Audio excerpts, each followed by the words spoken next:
मिरजेचा आमदार होऊन कालच 4 वर्ष झाली. त्याचा लेखाजोगा 21 तारखेला काही विरोध लोकांनी आम्हाला मागितला की प्रेस नोट करून आम्हाला काहीतरी आमच्यावर टीका करायचा प्रयत्न केला की खाडे काँग्रेसची कामं मंजूर करून आल्यानंतर स्वतः उद्घाटन करतात आणि श्रेय लादतात. जे तालुक्यातील काँग्रेसचे जे नेते म्हणणारे लोक काय असतील त्यांना मला आपल्याला दाखवून द्यायचं आहे की ह्या 4 वर्षामध्ये जवळजवळ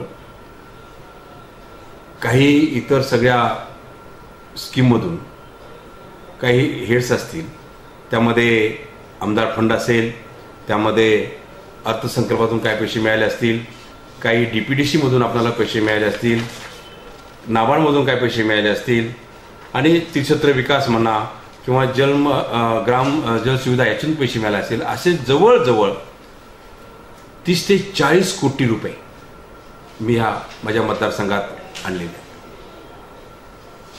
हे कामं करत असताना निश्चित माझे प्रस्ताव आहेत, मी प्रस्ताव दिलेले आहेत आणि त्या प्रस्तावाला मान्यता माझ्या नावावर आलेली आहे आणि त्या गावासकट त्या रस्त्याच्या किंवा इतर कामाचे जे नाव देतं त्या कामासकट इथं मंजुरी आलेली आहे.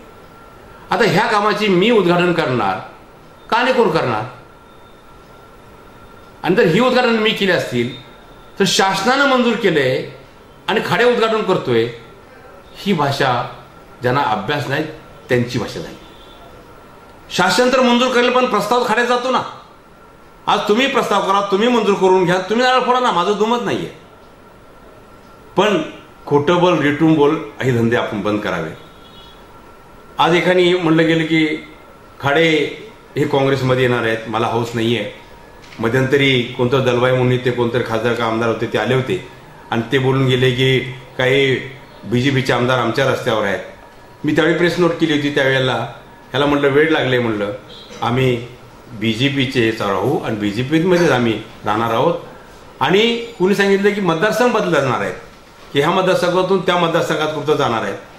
मला मतदारसंघ बदलायची सवय नाही आहे. जतमध्ये मी उभा राहिलो, डिलिमिटेशन झालं, मागासवर्गीय म्हणून मिरजत आलो मी. आता मिरजत 25 वर्ष. मी या सगळ्या विरोधकांना सांगेल की 25 वर्ष मी इथून हलत नाही आणि तुम्हाला इथं कुठंही श्रेय नाही, हे मी आज तुम्हाला सांगू इच्छितो. दुसरी गोष्ट अशी आहे की ह्यांचं चाललंय की आम्ही मातोबर उमेदवार देऊ, आम्ही हे करू ते करू. आज जर भारतातलं जर वातावरण बघितलं मोदी साहेबांच्या माध्यमातून, आज केंद्रातही भारतीय जनता पार्टीचं राज्य येईल आणि महाराष्ट्रात पण भारतीय जनता पार्टी आणि महायुतीचं राज्य येईल, हे मी आज ठामपणे सांगू इच्छितो. आज आम्ही इथं जिल्ह्यामध्ये मी एक आमदार होतो, BJP तर इथं काय कोण ओळख नव्हती, त्यावेळी एक आमदार झालो, आज आम्ही 3 आमदार झालो. पण मला ह्यांना चॅलेंज करायचं आहे की ह्या वेळेला आमचे BJPचे इथं 5 आमदार असतील आणि खासदारी आमचा असेल, हे मला त्यांना सांगायचं आहे. आणि ह्या दृष्टिकोनातून आपण प्रयत्न करा. आपण नुसत्या खोट्या बातम्या देणं, खोटं करणं, खोटं बोलणं हे जरा सोडून विकासाच्या कामाला लागा. निश्चितच काँग्रेस उतरतं काळ लागलेली आहे, ही सगळी आपल्या ह्या भाषणामुळे लागलेली आहे. म्हणून मी आपल्याला विनंती करतो की विकासाला लागा. राज्य तुमचं आहे, शासन तुमचं आहे, तुम्ही शासन दरबारी आहात. त्या माध्यमातून आपण शासनाकडून पैसा आणा. मी तुमचं स्वागत करायला तयार आहे. तालुक्याचा जिल्ह्याचा विकास होऊ द्या, त्यासाठी माझी दुमत नाहीये.